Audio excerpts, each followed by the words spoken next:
Voltamos a falar com saúde. Eu estou com nada mais, nada menos que o presidente do Simers, Marcelo Matias. Doutor Marcelo, muito bom dia. Obrigado por atender a Acústica FM, tudo bem? Bom dia, Fábio. Um prazer enorme poder falar contigo, especialmente com os nossos ouvintes de aí da região de Camaquã. E eu estava olhando o teu currículo aqui e vi que tu teve o teu princípio do trabalho no Hospital Universitário de Canoas, doutor Matias, hein? Pois é, eu entrei para a faculdade trabalhando no centro obstétrico, eu sou obstetra, fazia plantão lá. E é um hospital bastante interessante, digno de estudos e talvez em algum momento vale a pena virar tese de mestrado e doutorado, porque é um grande hospital, sempre com dificuldades. Mas eu vou dizer uma coisa para ti, Canoas tinha que entrar num estudo, né? A cidade de Canoas. Porque olha, é uma coisa inimaginável que acontece com Canoas. Nós estamos, com a rádio nós estamos fechando 15 anos agora, dia 23. Então, sempre, como nós temos jornalista em Porto Alegre, muito assunto cai... Canoas, Jairo Jorge, não sei o que, hospital, Ubra, e volta ao assunto das enchentes. Mas eu falo assim, com bastante preocupação mesmo, nós estamos brincando aqui, mas bastante preocupação com uma cidade que tem um desenvolvimento, uma potência de população, de indústria, de geração de riqueza, e parece que sempre tem um rolo com Canoas, né, doutor Matias? Sabe que Canoas é o terceiro PIB do estado, é uma cidade que basicamente ganhou 2 hospitais, porque um veio do processo falimentar da Ubra e o outro é o Hospital Nossa Senhora das Graças, que é um hospital privado, portanto o único hospital construído pela cidade foi o Hospital de Pronto-Socorro, que agora sofreu todo o dano durante a enchente, e mesmo assim sempre teve problemas de gestão, então são problemas que se arrastam ao longo de muito tempo. Se a gente for olhar tecnicamente, todos os hospitais estão quebrados e a gente teve uma troca enorme de um conjunto grande de empresas, muitas delas sem licitação, muitas delas com desvios, cada uma delas quando sai deixa algum tipo diferente de dívida para o hospital ou para a prefeitura, e a gente nunca viu em nenhuma das prefeituras que lá estiveram a capacidade para resolver os problemas, então eles se arrastam cronicamente, como se fosse uma doença na cidade.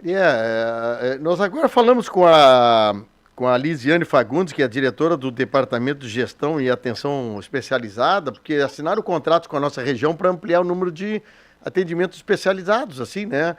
Aqui no caso nosso, traumatologia, oftalmologia, que nós somos referência aqui para a região Centro-Sul, né? Mas sempre assim procurando, e o hospital aqui em Camaquã é um hospital, vamos botar um hospital médio, mas com muita dificuldade e sempre com o pires na mão, pedindo aqui uma emenda parlamentar, né? Mas eu não entendo como Canoas, que tem esse potencial, não dá certo. E o que aguça agora, né, doutor Matias, é uma questão de greve, profissionais não recebendo, quer dizer, parece que o assunto tende a piorar, e está pior agora e tende a piorar mais, né?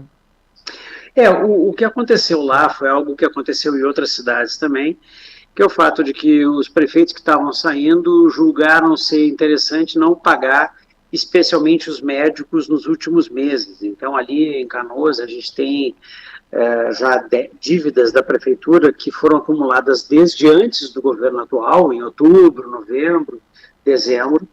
E o que acontece é que muitos dos gestores que entram, eles têm como ideia de que eles têm que pagar depois que eles entraram. Eles não captaram ainda muito bem o fato de que saúde é uma questão que não é de governo, e sim de Estado. E porque a dívida pretérita não é do gestor anterior, é do gestor atual, mesmo que tenha sido causado pelo gestor anterior. Então, na prática, o que acontece é que gera um tumulto com aqueles que deveriam receber após o trabalho e não receberam. Então, não é só em Canoas. Canoas apenas é a pedra mais alta de uma montanha onde a gente teve dificuldade de atravessar, porque, afinal de contas, isso não deveria ser um assunto.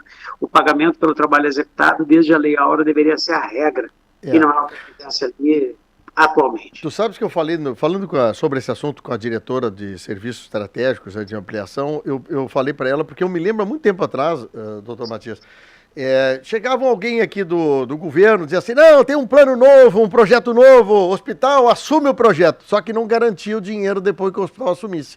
Eu perguntei para ela justamente agora, porque foi feito um contrato, abrindo novos atendimentos na região. Eu perguntei, mas o dinheiro é garantido, doutora Lisiane? E ela não. Agora, todos os projetos novos que nós entramos, nós pelo menos garantimos que haja pelo menos o cumprimento por parte do Estado, da União, de coisas novas, porque é difícil, né? O presidente do hospital aqui, ele põe o CPF dele para contratar um médico, contratar um fornecedor, né?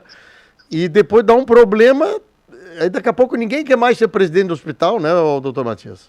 Sem dúvida. Nós temos um problema, Fábio, que eu acho que é importante a população se apoderar da informação, porque, afinal de contas, diz respeito a todos. O sistema de financiamento do Sistema Único de Saúde, ele é tripartite, governo federal, estado e municípios. A informação que nós temos é que o governo federal repassa todo o valor do Sistema Único de Saúde às custas das respectivas tabelas, e aí temos uma crítica. Estamos em avaliação, mas ao que parece o governo do estado não passa o recurso concernente aos municípios de forma adequada, e isso aumenta a crise dos municípios, e os municípios tendem, naturalmente, já que a população fica no próprio município, a gastar mais do que o valor constitucional.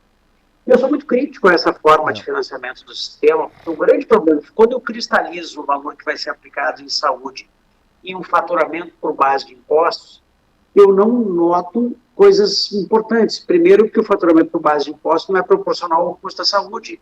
Ele é proporcional muito ao próprio faturamento e ao crescimento do país como um todo, o que nós sabemos, o país tem andado de lado ao longo dos tempos. Associado a isso, a inflação em saúde é mais alta do que a inflação normal. Por que ela é mais alta? É fácil de entender, Fábio. Vamos olhar para uma saúde da época dos meus avós. Não havia hospital, os partos eram feitos em casa com parteiras, morriam as mães, era considerado normal. Os idosos morriam de causa, supostamente morreu de velho. Ninguém mais morre de velho hoje em dia. Todo mundo tem um diagnóstico, todo mundo faz um tratamento. Então, o custo da saúde produziu um grande resultado para a população. A expectativa média de vida do país aumentou muito às custas disso. A gente não tem dúvida nenhuma do impacto.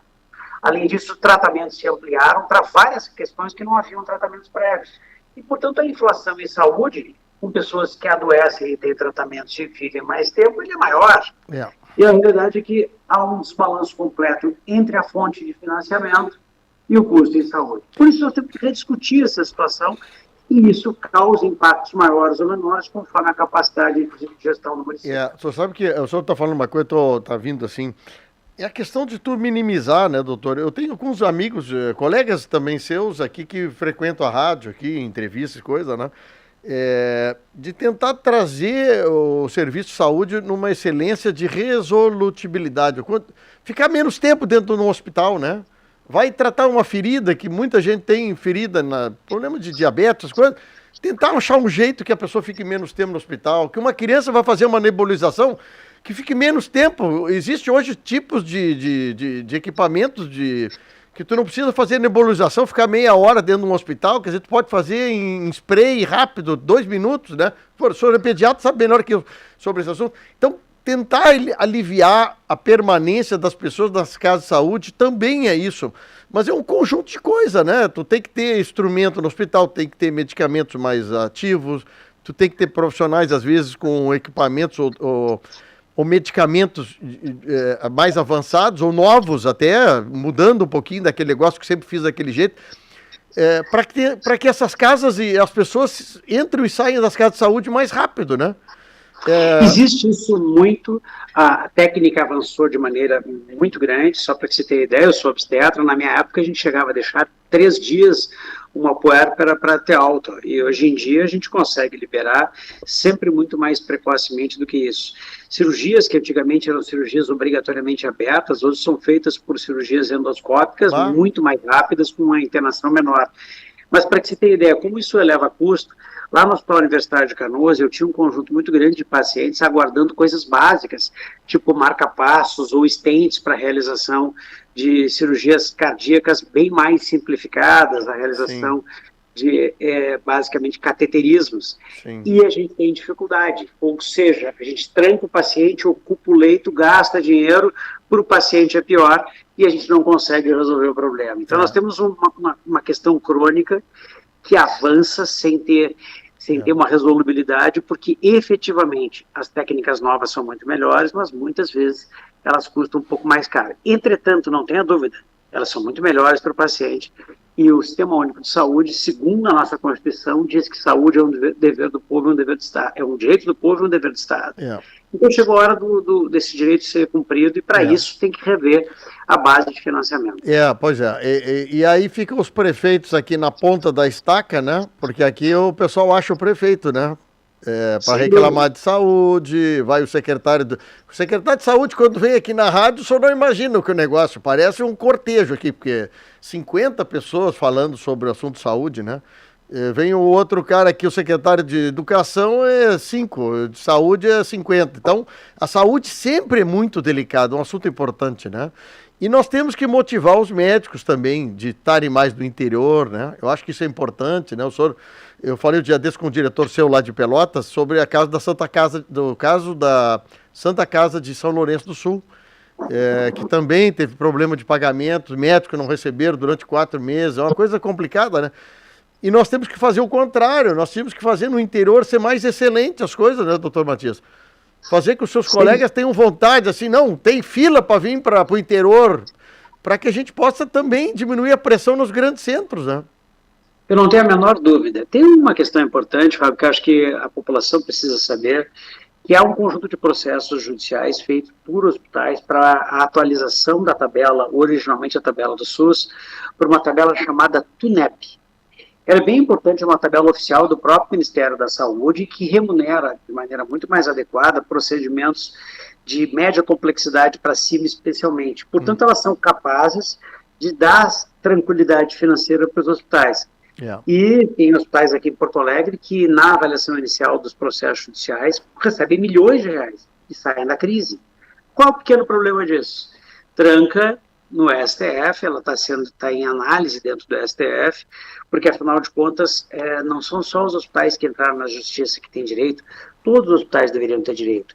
E isso só mostra algo fundamental, que há um reconhecimento de parte judiciária do próprio Ministério da Saúde da impossibilidade de que as tabelas que são utilizadas mantenham a tranquilidade financeira das instituições que executam saúde, especialmente filantrópicas.